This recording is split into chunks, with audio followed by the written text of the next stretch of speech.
Ryan, how are you? I'm good, man. I'm good. How are you? I'm doing good as well. This is a non-typical occurrence. Usually when we're doing the rolling CB interviews, it's done live via CB radio, but today I called you up on the telephone. That day your CB radio wasn't cooperating with you, and so we had to kind of just roll with it, and of course we got some footage. Yeah, the CB was it was in there and functioning, but not functioning to the point I would have felt comfortable talking to you, and you probably would have had a little bit of a hard time even recording with it. So this will work even better. Tell me about the history of the truck. It's a 99 Peterbilt 379, and it had the 3406E model Caterpillar engine in it, which is what I wanted. 18-speed transmission, 336 rear ends. This truck was something that a friend of mine had, and he was looking at getting out of the truck. I wasn't really looking to get the truck and put it into use right away or anything, but I told him the same thing. It was a truck that, attracted me from a standpoint of it was the right age, it had the right, specs as far as motor, transmission, rear ends, just set up kind of from a basic standpoint the way I would want one, and that was back in the fall of 2012. Basically, not long after that, I decided to hop in it, get it on the road, and drive it just the way it was. And I did that for almost a year just to get all the mechanical bugs, or not really bugs, but I guess things that needed to be addressed out of the way. And I knew I wanted to rebuild the truck because, with that good foundation, you just don't want to let them go to waste. And I knew I could put the custom work on top of it and have what you would basically consider a new truck from head to tail.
It seemed like you had debuted the truck there at Matt's, but when we were doing the filming, you were in Florida.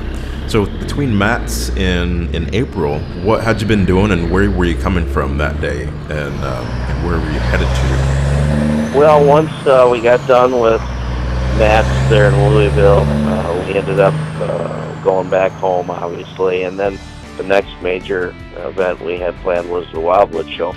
At that point, I was doing what I had been doing for the last couple of years, and that's just running between Wisconsin and Florida.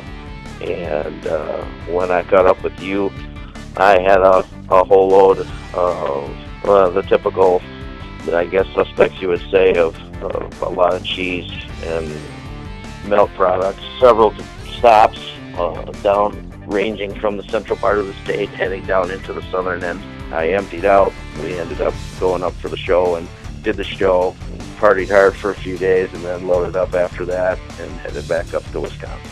Now, what was cool about that whole week was being able to follow some of the guys around that were coming into the area for the truck show, being able to tag along with them to the drops that they were making. That day, when you and I met up, we got to see some of the different aspects of what you typically do when it comes to offloading refrigerated products. You were doing some dock work.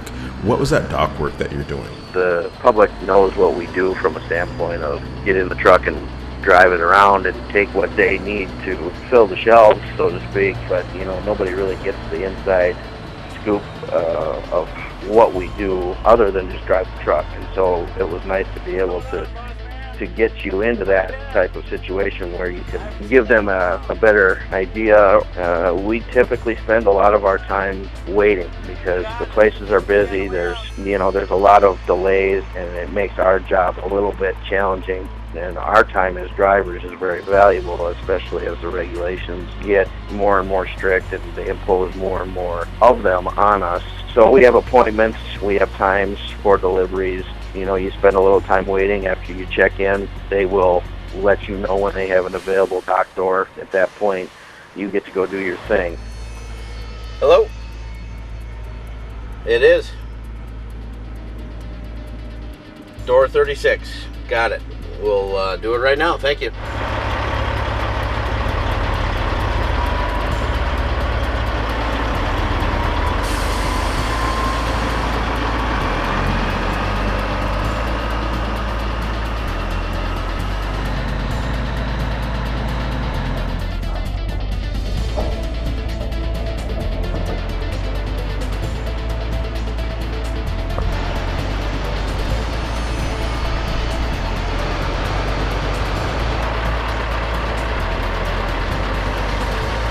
There's a middleman involved, and either you have to unload it yourself or you have to pay to have the product unloaded, which that's a whole nother subject that I could get into, but it's not I don't look at it as a very on the up and up part of the business, I guess, and the prices they charge are very high. You don't know if they're going to unload it right away or wait an hour, or I've been in places for half a day. And when, like I said, you have a tight schedule, if I do it myself, I know how fast I can do it. We were into a dock door fairly quickly once we got in, checked into the facility. Then you and I went inside, and at that point I have the equipment on the trailer to unload the product myself with a pallet jack. The process of wheeling the product off of the trailer, putting it on the dock, the types of things that I ship, it could be 3 or 4 different types of cheese on one pallet that the receiver needs each type of cheese separated so they can store it in the proper location in the warehouse. So it's up to me to take the pallets apart, separate the boxes by product, and get everything so that the receiver can come, run their scan of the product with a handheld, typically a handheld type of scanner. They put a receive sticker on it after they've looked at it, counted it, verified it, checked the temperature of it, and from there it goes back into their warehouse and they sign my paperwork saying all is good, everything's received, and I'm on my way. It was interesting to see what goes on because most of the time from the parking lot view you see trucks backed up to the doors of a warehouse and you don't see what's going on the inside.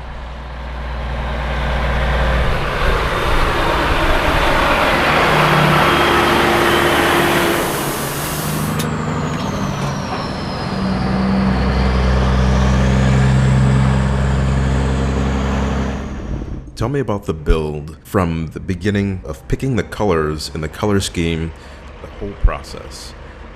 As far as the color goes, I knew I wanted a blue of some sort, and I wanted to two-tone it with the white. The color came from, believe it or not, I was actually sitting at a bar in Miami. A guy came into the place I was at on a Harley Davidson, and when I turned around, his whole motorcycle was that color. And as soon as I saw it, I said, yeah, in my head, that's it. That's what I wanted.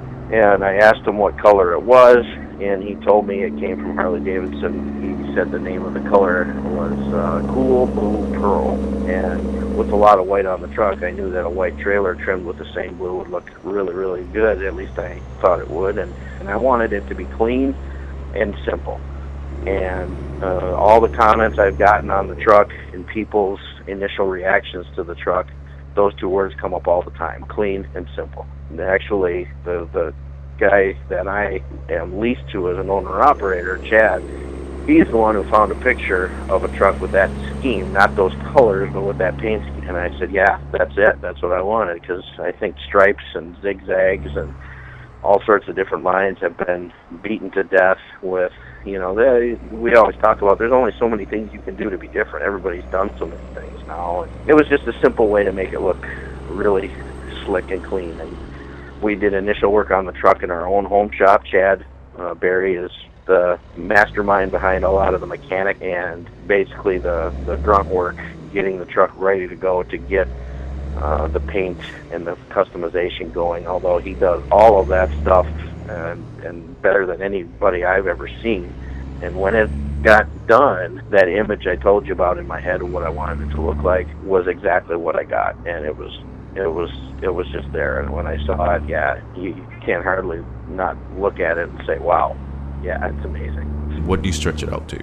It was factory 270-inch wheelbase, and we took it out to 312-inch wheelbase. What are some of the custom parts that you're running on the truck now? We redid the front suspension, put the 12-gauge air ride kit on it, put the 20-inch Valley Chrome bumper on it, Jones front fenders, Valley Chrome visor with painted cab lights on the roof.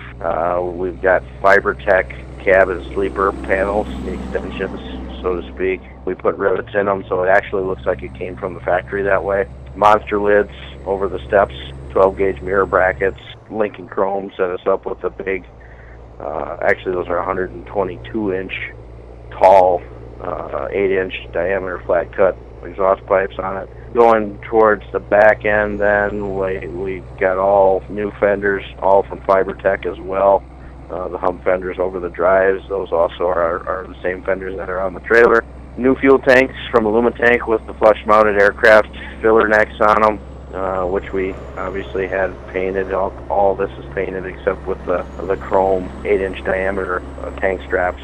The breathers, those are Vortex breathers, and a lot of these parts came from 4-State Truck down in Joplin, and I just had them go ahead and chop the screens on them, so we slammed them down as well. And with all that painted and the way the truck sat, everything, it just made it look, what I was going for, which is what everybody goes for. And that's just, long and low, and got the deck plates fabricated, aluminum 2-piece deck plates, new fifth wheel, a retractable release handle from Joe's. Yeah, the rear light bar on the back of the tractor, that was custom made by Bruner's Fabrication in Missouri as well. The whole thing, just over 370 lights. Not a lot of exterior lights. Again, with the clean theme, the trailer has exterior lighting, but the focus of the lighting, of course, is just the on the ground lighting, which obviously you see more and more every day. And 53 foot with 12-foot spread on the axles, slid all the way to the back. Electric dumps on both axles, and a lift on the front axle. But the entire running gear is completely enclosed with the aluminum sheet metal, and the landing legs and landing gear all enclosed as well, and sheet metal, clean and sleek all the way around. The whole thing is on 22.5 low pro tires, just under 80 feet from bumper to bumper all together. So, tell me about the interior, starting from the floor and working your way up through the dash panel and up to the ceiling and even the seats and everything else. Everything got stripped out. The floor, as well as most of the interior. I mean, when I'm doing interiors, it's all usually rock wood. And so we wanted wood, but we wanted to paint it. So we've brought the design of the outside into the interior of the truck, also onto the floor. So it's rock wood floor that we painted, and everything from the seat bases, the shifter, to most of the trim on the dash, all from rock wood. At that point, the dash was, of course, painted. The dash panels also were made by Carl at Rockwood. And with a blue and white truck, we ended up doing all digital Teltec gauges to give it a really sharp, appearance, and just a neat instrument package to look at when you're driving down the road. And the seats we had stripped and reupholstered. At night, we lit it up with blue LEDs, whether it was floor lighting under the dash or overhead watermelon lights. You could turn them all on, and with all that blue, it was almost like looking into an aquarium at night. People loved it. So I call it a happy place because it's so bright, and it's a lot of fun to sit there and drive something like that when you have all of that inside the truck. I tell you what, yeah, that would be anyone's happy place if they had the opportunity to sit right. in that truck and run a couple hundred miles in that truck. That would be great.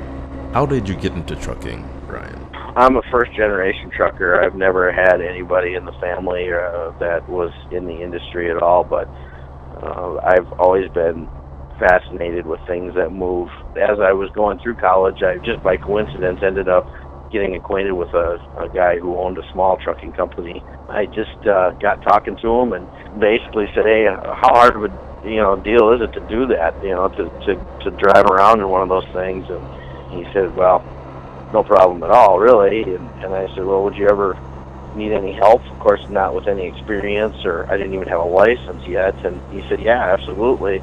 We can always use guys just shagging trailers around or anything to help out around, even if you're not going very far. And they ended up giving me a truck and a trailer, and I took that out to a great big open parking lot on a Saturday afternoon and drove around in circles and backed up and, just taught myself kind of how to at least maneuver around and pass a driving test. 98% of the job of what truck driving is nothing but you have to learn it on the road. There's nothing that can teach you how to deal with the stuff that drivers deal with every day. Didn't get into an owner-operator position until 2004 and got into it full-time and just said, this is it, this is what I want to do all the time, and started my own little business and got me where I am now, and really, really good for me and a great fit. And yeah, I'm the first in the family, but I guess somebody has to be. Yeah, absolutely. So how many years total would you say that you've been trucking for then? About 19. If someone has the opportunity to learn that way, then go for it. I was able to teach myself just enough to get going, but as I said, it's learning on the road, and trucking is probably one of the most extreme cases of how true that is on the job learning or training or trial by fire and all that, because you're by yourself. You don't have anybody sitting there telling you, okay, well, here's what you should have done, or here's what you need to prepare for. It's real time. It's happening right now, and you just learn it as you go. And it worked out well for me, that's for sure. What are some of the goals for the upcoming truck show season? This year is going to be more of a work year for me, and the truck, it's done the show circuit, so to speak, and now it's going to do a rolling show. The show for me is going down the highway with the people that go past you, and you can read the people's lips in the car when they go by, and they, just say, wow, or nice truck, or, even though you can't hear them, you can read their lips and see how big their eyes are. And that's the truck show for me, and this year is going to be more back to work, I guess is the best way to put it. So it'll be out doing its thing and just rolling down the road for everybody to see. So, well, that sounds good. Well, Ryan, it's been awesome being able to talk to you. It was great to hang out with you for the day and give you a chance to not only see the truck, but as you said, maybe shed light on parts of the trucking world that most people don't know about or don't get to see. And so I really appreciate you wanting to come along and check it out. I hope you had as much fun as I did. So certainly did. We'll see you soon. You bet.